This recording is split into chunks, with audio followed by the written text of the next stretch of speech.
So good afternoon, everybody. I'm going to get us started. Um, I'm not sure if people will join us as we get going, um, but I think that it's to have a worthwhile discussion. We'll get the show on the road, and then people will join us as they will. And my question, so this session on academic integrity in our regular weekly Wednesday webinar slot. Uh, comes as a consequence of discussing academic literacy, academic reading and writing, and creation of texts, as we have been discussing with Professor Pam Nichols over the last 2 weeks.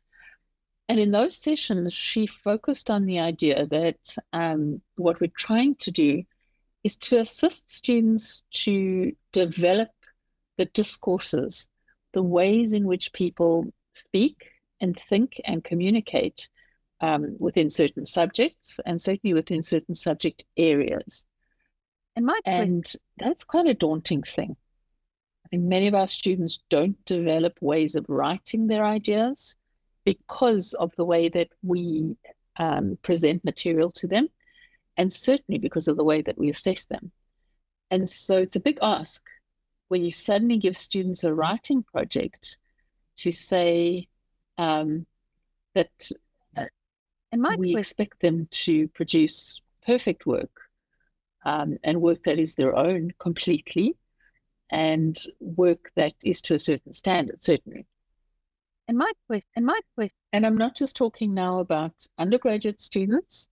If we look at postgraduate students, the same kind of thing applies. It's probably the first time that postgraduate students have had to write long pieces of text, whether it's in a proposal or protocol, or whether it's in their actual research and then eventually their journal articles. So because it's unknown, a lot of people, I think, find difficulty in doing things the first time. And a lot depends on the kinds of feedback that we give our students as to the ways that they grow in their skills. So today we're going to talk about the concept of academic integrity. And Jean-Luc, I'm going to share my slides. So if you can take away the main one. I'm going to ask you first of all to open a new tab on your browser or on your phone or somewhere and join the page kolev.com /Shirra Moch 652, all one word, no spaces, and 2 R's in the Shirra. It's a lot of instructions. And if you can, then I'm going to go to saying, can you see the question? And my question is, and you can write a sentence in response, or 2 or 10, fine. Why do students cheat? Yeah, that's a tough one. So if you couldn't log into the website, you can just use the QR code at the top.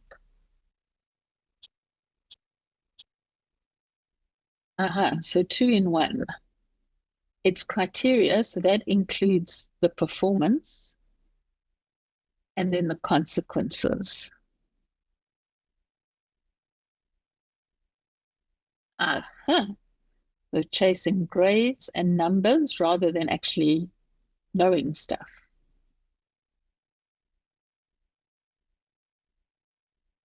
Okay, that's an interesting one. They don't find the work worthwhile. I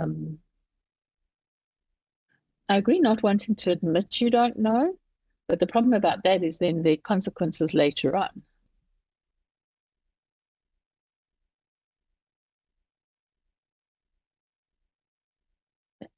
Unprepared and they need a way to succeed.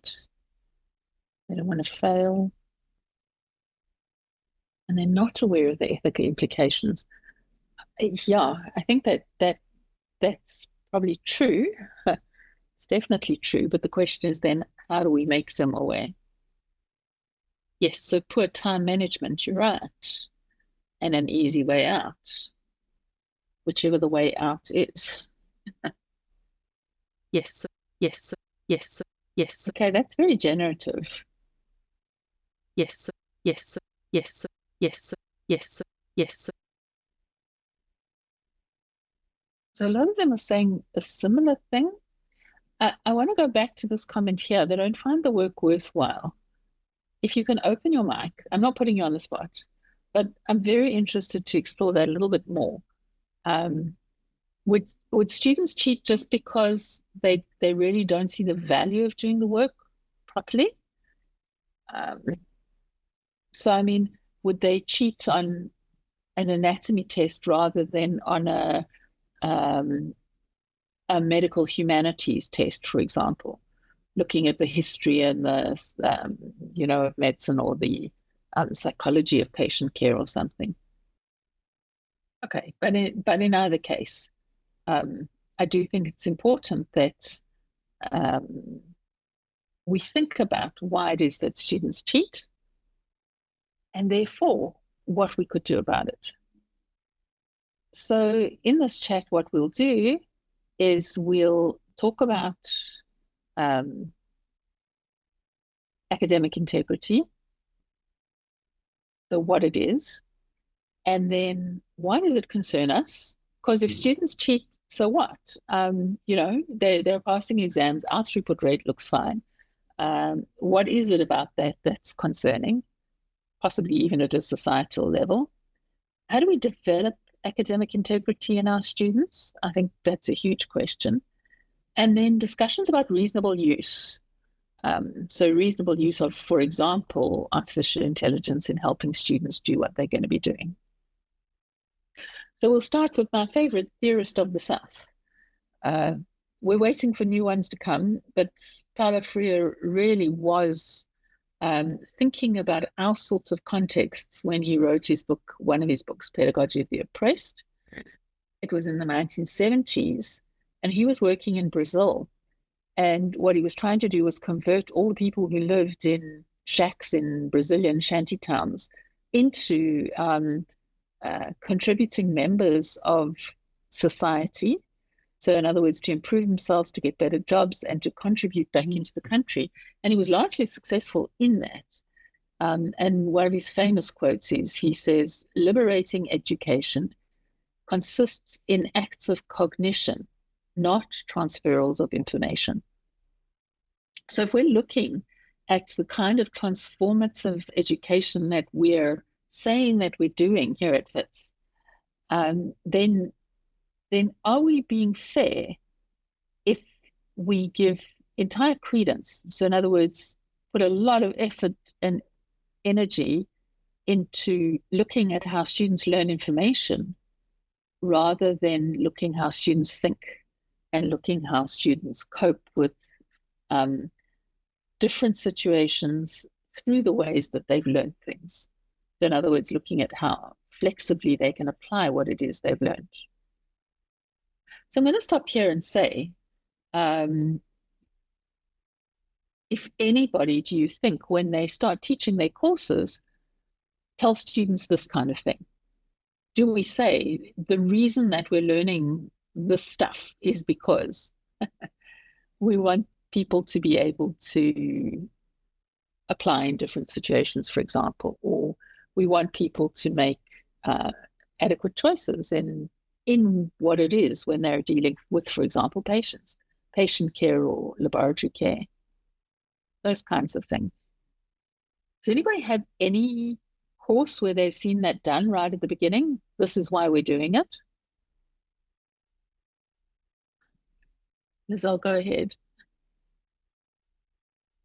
Oh, sorry. Okay, for me, it's literally just we are so focused on the limited amount of time that we have, and the amount of content that we want to get our students to learn, Yeah. or to know that we are not modeling what they should be becoming as a professional. So yeah, I think from and, I've been in that situation myself, that we are lose focus of what is important. Thanks. That's absolutely great because it's on the ground. That's exactly the point. The students come in, and we might even have taught them a course on ethics, and then they get into the wards, for example, and they go, it's not the way we were taught. And everybody goes, yeah, no, that's real world. Come on, let's carry on. There's no unpacking of why an ethics textbook should say one thing, why behavior in the wards should be something else, and what are the factors that contribute to bringing the one closer to the other on the one hand, and being able to debrief how things are being done on the other hand. Anybody else got an example of how that works for them? So let's go on to the meat and the text.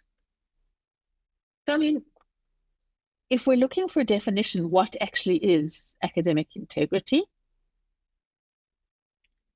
There are a whole lot of things that come into play.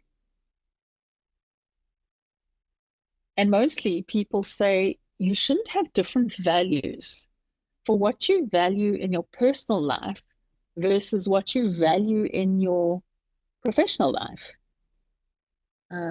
Because both of those contribute to what you're going to do. In other words, do you compromise the value that you've always had?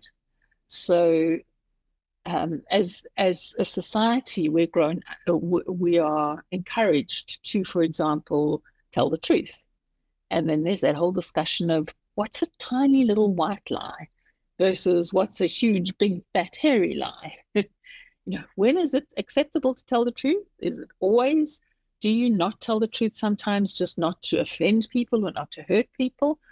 Where do you personally draw that line about being absolutely honest? Yeah.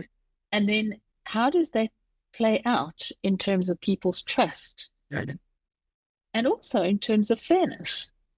Because if we're talking about cheating, for example, how fair is it that the student, for example, who doesn't cheat gets a 65%, whereas the student who perhaps has cheated will get an 85%? It is not picked up. So that's really not fair either. So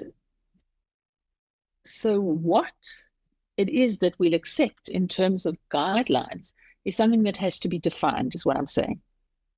And so for each course that your students are doing, we should be looking at what are the parameters of how this work proceeds.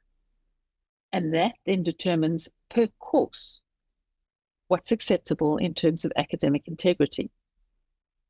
And I'll give you an example. It's not just written work, although we are talking about this in the context of the literacy segment of this work that we're looking at. But for example, we've had a lot of problems with students having to, for example, sign attendance registers. I was at the practical, or I was at the external session, or I was at the focus group, etc. And what often happens is I'm running late to my friend. Please, won't you just sign me in and then I'll get there. And whether you do or you don't, you are then signed in on the sheet. Or another one, I'm definitely not coming, but please sign me in because I can't afford to lose my DP. So let me stop here and ask you, then who's at fault in that situation? If we had to prosecute that particular situation of saying that you were there when you weren't, who's at fault? Chantal, go ahead. I actually think it's important to call in both students, because the student who is being asked probably thinks they're doing the friend a favor. They probably think they're being helpful. Yes. But I think that we do need to talk about the ethics, and we do need to talk about integrity. The student who is running late, I can understand, and I probably would accept that because they are presenting themselves and they're going to possibly be in the class. But if they're not in the class, I would have big problems. And the student who is absolutely not there is untruthful, and that's dishonesty. And I would not tolerate that. Yeah. So I really like your answer there. I mean, it does go both ways. Admittedly, the student who thinks she's doing her friend a favor and being a good friend is perhaps thinking she's not at fault, but she is actually complicit in that behavior, and both of them should know that it's not an acceptable behavior. And it's also interesting to what scope that kind of thing happens for example, I don't know if anybody was involved in years ago now, we had an entire group who were on a clinical rotation. So 60 students in a class.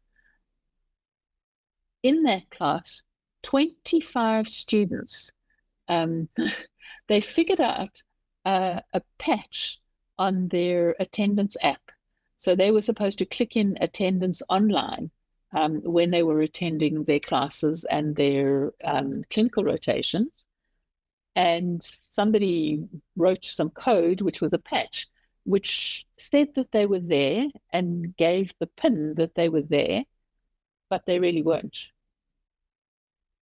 And it was really interesting that there was this degree of mutiny within the class when they were all called in and they said, you have been cheating, you've signed in when you weren't there, and we can definitely show now that you weren't there.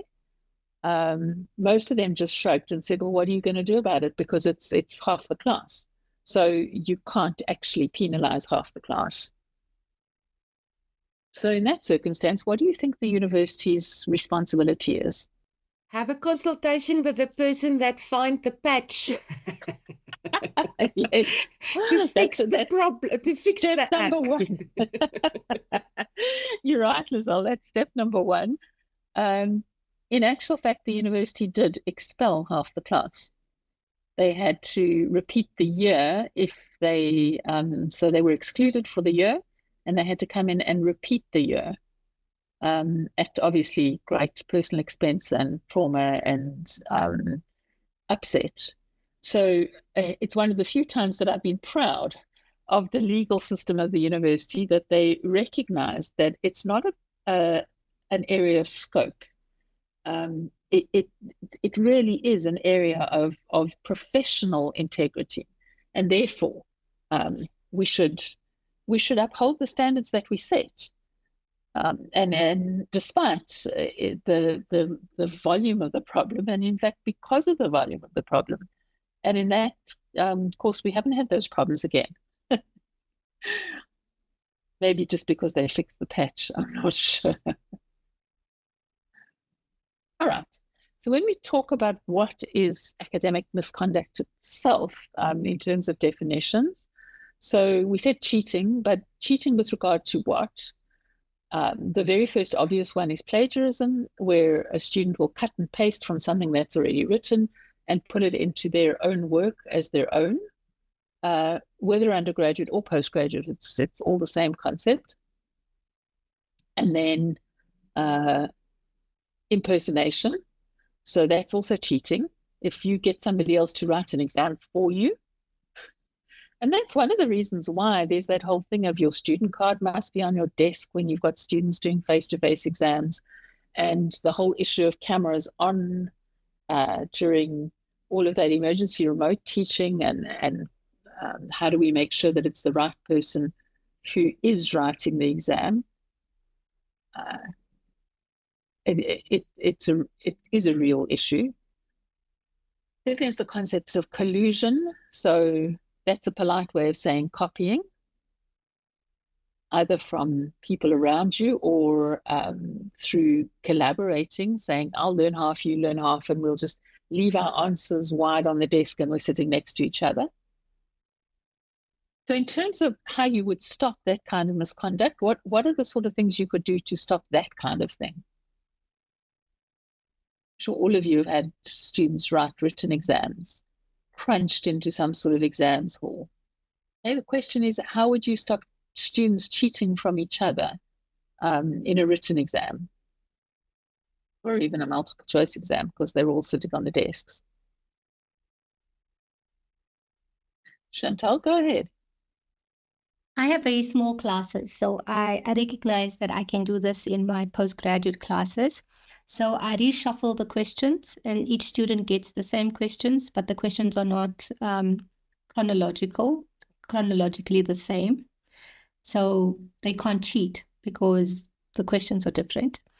And also to put the students in different spaces. So again, I can have my students sitting in corners of the room rather than sitting one space away from each other. and they So don't those are, have yeah. and they don't have any. They're not even. I'll put the heaters on if I have to, but no jackets, no places to hide information. It's kind of crazy, but yeah, that's what I do. No, I really appreciate those are things that you do have to do. Do you know that invigilators in our university are supposed to be trained for what to look for?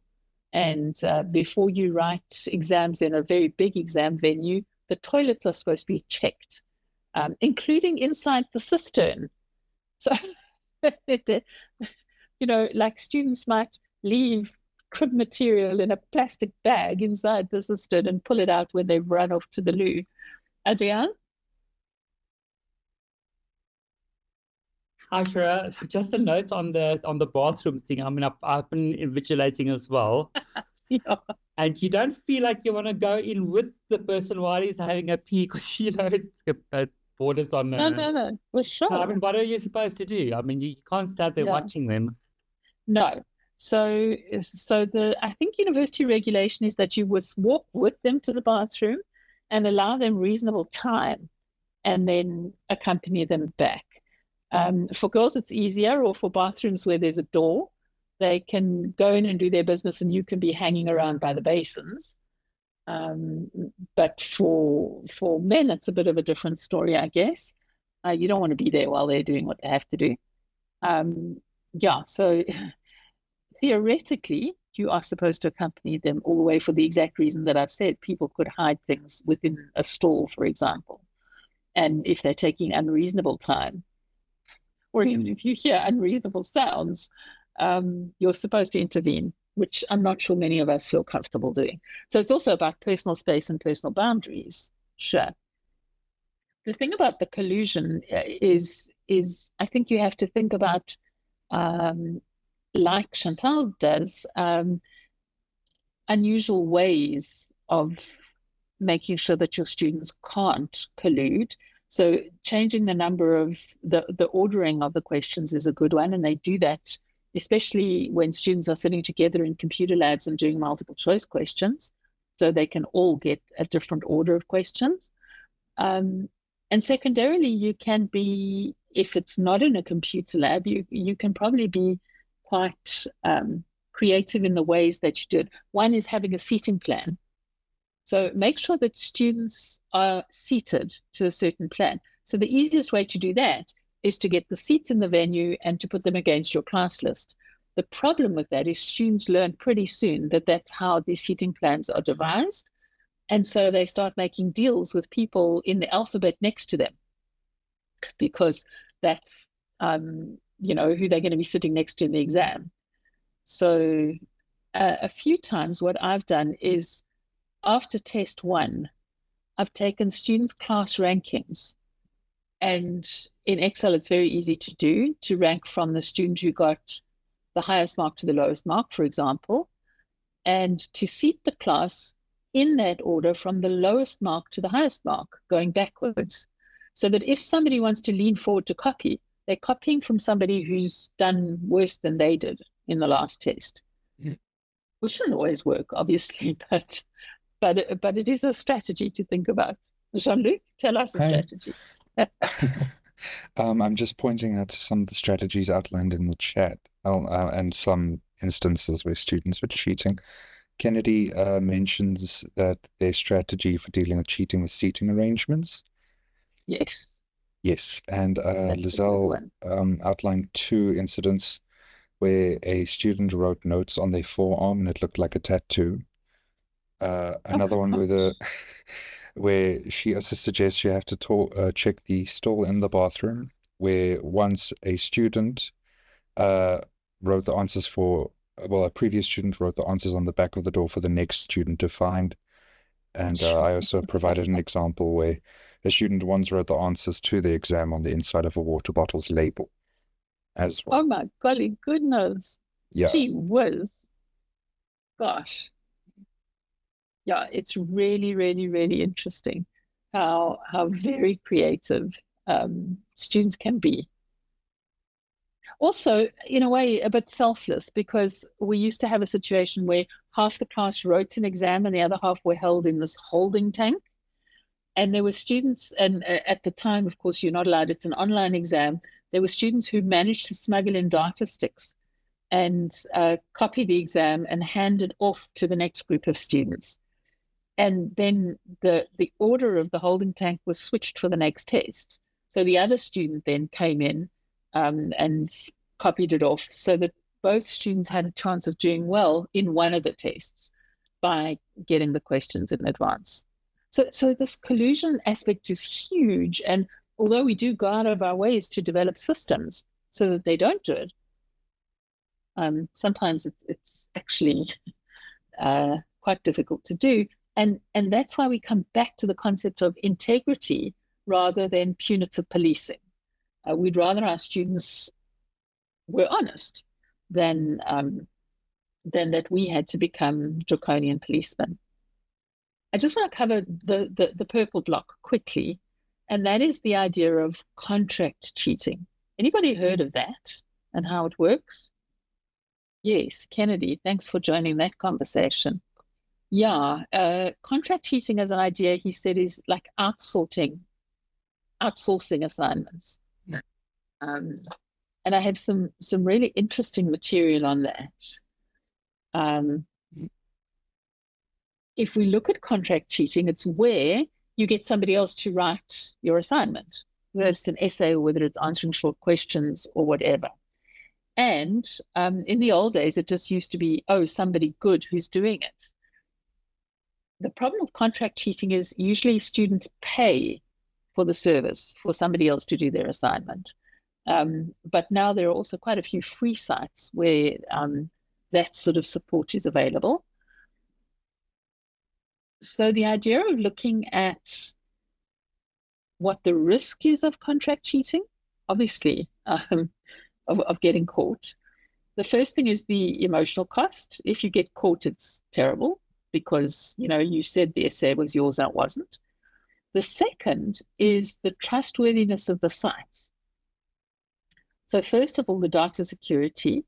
And second of all, we've had a couple of issues of this at WITS where a student flirts with the idea of contract cheating. So they'll look up a site and they'll say, I have an essay on the social determinants of health in Soweto. So specific context related. So like, somebody in another part of the world might not necessarily be able to do it. And so they just go onto the site. Now, before you get in to ask your question, you have to say who you are, what your university email address is, and the vague area that you're interested in. And then it allows you to go on and ask your question. So even if a student then decides, okay, I don't have the money, for example, to have this essay written for me, I'm backing out, and they say, thanks, but no thanks. Those sites have now got all that information. And there have been several cases where the site then gets back to the student and says, unless you can pay us 5,000 Rand, we are going to contact your university and tell them that you cheated on your essay on social determinants of health in Soweto. Like when the student hasn't even done it because they've given their information. So the concept of blackmail on those sites is actually pretty high. And even worse, if you do pay and you do get the essay, because then they've got absolute proof. They're not just accusing, they're saying, look, the student paid this amount of money. So I'm not sure if it's completely worth it if students do want to expose themselves to that kind of thing. And then lastly, it's these sites, whoever's doing it is doing it for money also. And sometimes, even if you pay, the quality of the work isn't great, or it's not contextual enough, or it's your buddy in the same class who's writing an essay for money. And you could have probably done a better job. So I do think that this idea of getting other people to write essays, even though you can't pick it up on a Turnitin, is problematic, and students should know upfront that it's problematic, because the minute they even start Googling and looking for these kinds of sites, they start opening themselves up to that kind of tracking. Then there are all sorts of sites that try and make it legit. So Course Hero, ThinkSwap, Student VIP, all of those things try and make out like they're associated with the university. Like, did you lose your course notes for such and such a course with the correct course code? We can replace those notes for you. Here, click here to download. And again, they build up these huge repositories of student interactions. And it places students at huge risk. So they also keep not only students looking, but they try and recruit students to give them the information. So there are sites where you can download test questions from the last test that you had, for example. And then when a student goes in, they can say, okay, the site says, we've got test so-and-so, year so-and-so from this course at this university. Do you want to practice, for example? I mean, I don't know. For me, that sounds awfully scary because I know the back end of how vulnerable this makes our students. But for all the reasons you gave right at the beginning, that students doubt themselves and also they run out of time and also they're under huge pressure and they can't afford to fail. These sorts of file sharing sites, I think, are very attractive. I don't know if anyone can share a story for me about where you can see that students have done this kind of thing. Adriana, I'm getting to AI also. We will talk about it a little bit now. Anybody seen students run into difficulty with this? So this is a direct screenshot from Course Hero. It's a bit scary, I think, that so much is so freely available.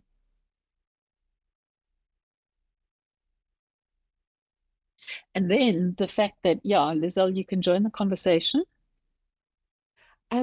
I'm just thinking, that those sites are promising credits and redeem all sorts of things. It's false advertising because now a student might think, well, I've done it on this site and it's linked to my course, especially if they are not thinking. They might say, but I've completed an assignment and they haven't submitted anything in the right place. Yeah, yes, exactly. It's very scary. It's scary. And if you look at what they say, is these sites do use legitimizing strategies. I mean, this is another another direct quote here. Hundreds of thousands of students from around the world are already using this site to improve their grades, like 22,000 universities. Why would a student think that's not legit? But I think that that's part of our education when we have these discussions about integrity on the one hand, but also the dangers of cheating on the other hand. Yeah. So Natasha, I see your question, and we will talk about that a little bit later, because the issue of AI and plagiarism checkers is kind of enormous. Okay. I guess so. So if we've spoken about what is it and why does it concern us, we should look at what our university does in terms of managing these issues. So I'm not sure if you know, but there are two distinct policies that relate to academic integrity. One of them is the policy on student misconduct, which is in that huge area over there. But if you just Google Wits student misconduct policy, it will come up for you. And then the flip side of that is the WITS policy for academic integrity. So they have a framework for academic integrity. And I thought I'll just have a look at those with you briefly so that we can see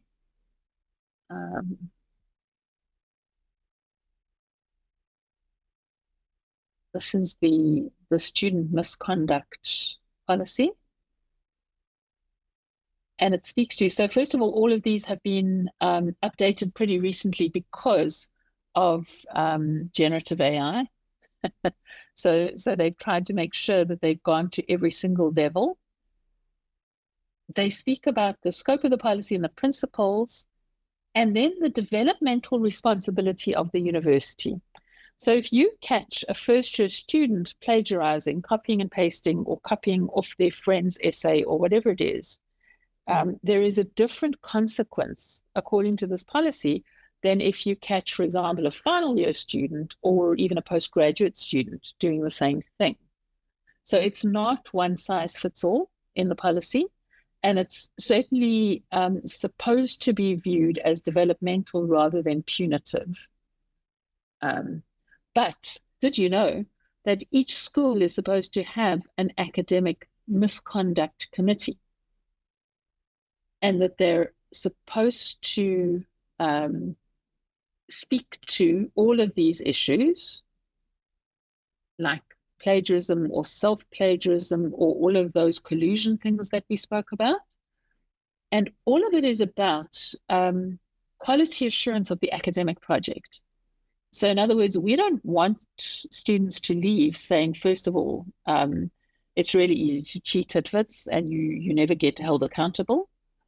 Or secondly, to develop these kinds of strategies to the point where students don't learn at all. They just look at ways that they can cheat the system.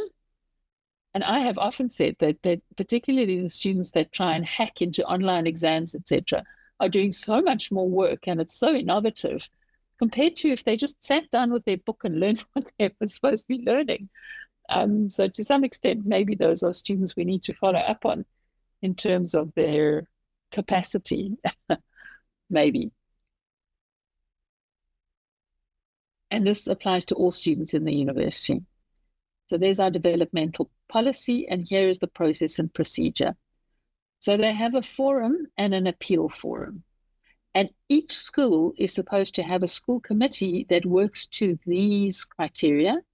And only if the school committee finds the student guilty directly of academic misconduct, they can be dealt with by the school. But if it's not the first infringement, or if it's a really serious infringement, then it gets sent to the WITS legal team. And I don't know if people are aware at how much more work the emergency remote teaching during COVID produced for that legal team, but they did not leave any kind of this behavior unturned. For example, many students copied each other's assignments during COVID and submitted big chunks of each other's work as part of their own submission, thinking that lots of people would mark them. And yeah, a lot of them got picked up, and they were sent notices saying your work is the same as student X, Y, and Z. And they were both called to disciplinary hearings, and they were told this goes on your record. It's not acceptable behavior. Does anyone have any comments about the legal or punitive nature of this kind of a policy? And here they're saying, what are the consequences? The consequences are the students can get 0 for the assignment, or all the way up to the student can be excluded from the university, which is a serious consequence. But with all of these, obviously, there's always leave to appeal, and students do come armed with all sorts of, and that's the problem. There are financial implications of having to, hire, for example, outside legal assistance, etc. So that's the misconduct policy. If we look now at the academic integrity policy, which hopefully speaks more to, sorry, I don't want to make you dizzy, but the academic integrity framework was built to try and be the positive flip side of the misconduct policy. So the challenges to academic integrity, and that you'll see clearly. So direct plagiarism, the essay mills, contract cheating, so that's outsourcing to other people. And then I think we get to AI. And they again looked at common reasons why students would do this and said that all course coordinators should build in mitigating factors into their course design that should assist students with academic integrity rather than making it the default that they're desperate and that they want to, find ways of cheating. I find this, it's quite a challenge to the university community, I think, because what it's saying is it's not just students' fault, inverted commas, that cheating occurs or that lack of integrity occurs. And to some extent, we as course coordinators or as people involved in designing courses should spend the time to make sure that these things are covered and so that it doesn't encourage students to act inappropriately. And I think that that's quite a responsibility. And it's one that I think a lot of people would shy away from and say, it's up to a student to be honest. But actually, maybe it's up to us to try and design ways that students can behave with perhaps more proprietary. Okay. Let's then have a look at ways that you can ask students to be honest. So this comes from the Commerce Law and Management advice on having students to use AI in their assignments. For every assignment, they ask students for a pledge. How many of you guys use pledges for your students? To ask them to sign something before they hand in an assignment? Chantal, yeah, with your small classes, do you have the university just straight disclaimer?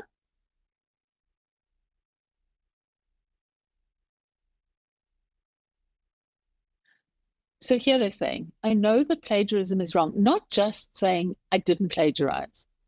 It's implying I understand what plagiarism is and it's wrong. So is to use another's work and pretend that it's my own and it's wrong. Then they speak about the convention for citation of any referencing. Usually with us, it's APA referencing. And whether they're talking about works, be it film, be it art, be it written work, I am going to reference correctly. And then something that our postgraduate students sign off without batting an eyelid, but should really be told to think carefully, as well as our undergrads. This essay or report or research report or dissertation even is my own work and is in my own words. Sure. And that's something that I think a lot of people would struggle to sign off on. And so it's really important that students understand they're going to have to make that disclaimer. And then they directly want it written down to say, I have not paid a third party to complete the work on my behalf. And then they've added in now, my use of generative artificial intelligence has been limited to, and they want you to say precisely how you used the AI in the assignment. And in our last few minutes of this workshop, we're going to look at levels of AI use. So they want the student to specify how they use the AI. Then at the end, they're trying to close the loop. They're saying, I haven't allowed and will not allow anyone to copy my own work, certainly with the intention of passing it off as their own. And then I acknowledge that copying someone else's assignment or any part of it is wrong. So that's much more comprehensive than signing a thing saying, I have not plagiarized, full stop.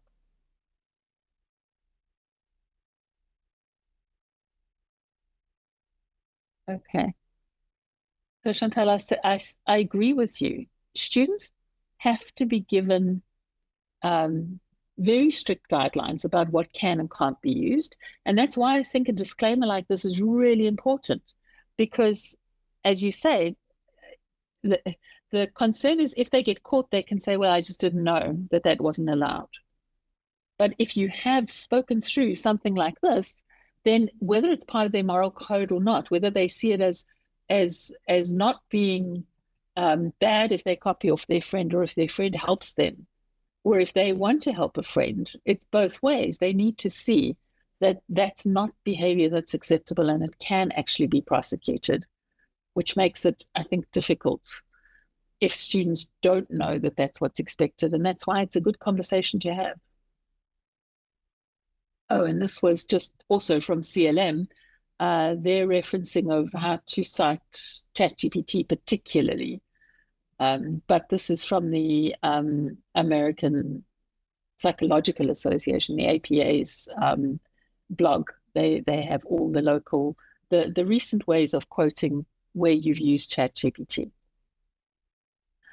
Okay, so for the last couple of minutes, I just want to focus down on Martin Becker's paper. So he's from our Department of Electrical Engineering at Wits, and he's put together a really interesting paper on levels of AI use and the acceptability of it in the ways that we design the kinds of things we ask students to do. So that's the reference there. JL, I don't know if you want to just copy it and drop it in the chat as well, so that people can get a hold of it afterwards, if they haven't seen it already, because it's been out for a good few months now.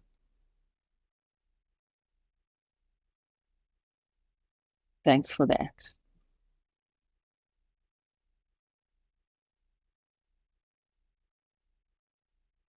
Yeah, Michael, so let's attack that idea also, because it's part of what they can get the AI to do.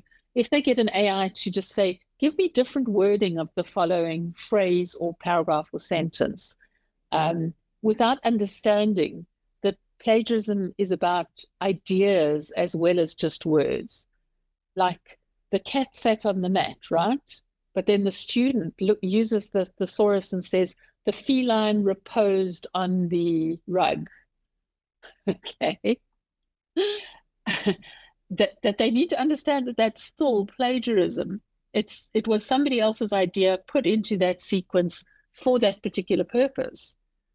Is that what you're referring to? Yes, that's correct. Absolutely. Yeah. So yeah, I think it's about subtlety and students understanding the concept of producing their own original work. And that's why I think generative AI is so attractive to them, because they think that the AI is thinking, instead of you telling them that the AI is just putting the logical next word in terms of code with regard to the words that you've already put in. So it's a bit scary when students submit that kind of work and expect that you, as an expert, won't be able to see that that's what they've done, which is quite sad, because, of course, most of us can see straight away when a student has resorted to that kind of thing. So this is from Becker's article, and he speaks about 5 levels, okay, which students can use, where students can use AI. And in his table, he's given the most obvious benefit of using AI for that particular tool, and then the most obvious risk to either the student or to us as lecturers. And so he speaks first about if you say, students, you're not allowed to use AI. You cannot. I've banned it. And you think that that means that the student will give you original work. And the obvious risk of that is, I don't know if there's a single student in your class who will really listen to you. So I like his word of inevitably flouted, because JL and I were doing a workshop for School of Public Health with about 85 new postgraduate students on Monday. And we asked how many people had never, ever logged into any kind of AI, and there was not a single hand up. Everyone had engaged with it. We're quite prepared to continue engaging with it at whatever level. So, yeah, I don't think that a ban is useful anymore. And the obvious what's the word I'm going to look for? Thing to compare it to. What's the right word? JL. Oh, I just Yeah. wanted to touch on the ban thing. Yeah. So AI has become so easily accessible, even so far as to be accessible through WhatsApp on your phone. Yeah. That I think to try and ban it, you'd have to also ban all the technologies that we use in our day-to-day because of how integrated it is now in everything. Yeah. No, So yeah, absolutely. Agreed completely. So banning is probably just we've missed the boat there. So I was going to say the analogy that people use in the early articles was, for example, the use of a calculator. There was this whole discussion at one point about calculators used in exams, and then they started allowing calculators, but only a certain type. And then they said, okay, you can use your own fancy calculator, but you can't pre-program in all of the formulae for whatever it was, engineering or for accounting, or all of that stuff. And eventually they were like, okay, you need this to be able to answer this question because this is how we've designed this assignment. So the assessment finally caught up with what the tool could do. And I think that that's very much what we're going to have to do if we want students to engage truthfully with us. In other words, to use AI with integrity. So he's got there are 4 other useful levels. You could use it. And what I like is that he's given you the place in the writing process. So when a student has written work, they can, after they've written it, put it in for proofreading. And that's very good for them because it gives them proofreading. The disadvantage could be that the AI might slightly alter meaning by changing possible sentence structure. Then the editing process, so that's during writing. And here he's implying that very much like Grammarly does. Grammarly gives you spelling, punctuation, syntax, but AI can actually change the way that the student's writing. So in other words, give me the better way of saying this, and then the AI will do it. And the problem with that is that the students can actually get lazy if they do that all the time. And then his last level, which is if you use AI at the start, he's implying that's an element of co-creation. So it offers an alternative for you to plan how it is you're going to write. And it could actually guide you all the way through. But the huge problems with this, as you're probably all well aware. The first one is that all of the AIs are not very good at telling the truth. So if it doesn't know something, it certainly can make it up very credibly. And if your students aren't aware of what's the bedrock of the discipline, then they can believe the AI rather than fact checking themselves. And secondly, again, it leads to them depending on somebody else to give them their structure. And particularly as students progress through the university, that's not something that we want them to develop. So Adriana, I see you're saying it's still a choice to use it. I think a lot of our students, because of their lack of confidence in themselves, feel that the AI can say it better than they do. And what we need to be able to do is to be encouraging them to say, we want to hear your voice, rather than saying, we want a perfect piece of work to be handed in. So I'm going to leave it there. I think the concept of developing opportunities for students to exhibit and engage with academic integrity is really important. And if we do not provide those opportunities, but we only provide the assessment points, then we're doing them a disservice. Anyone want to add in on that?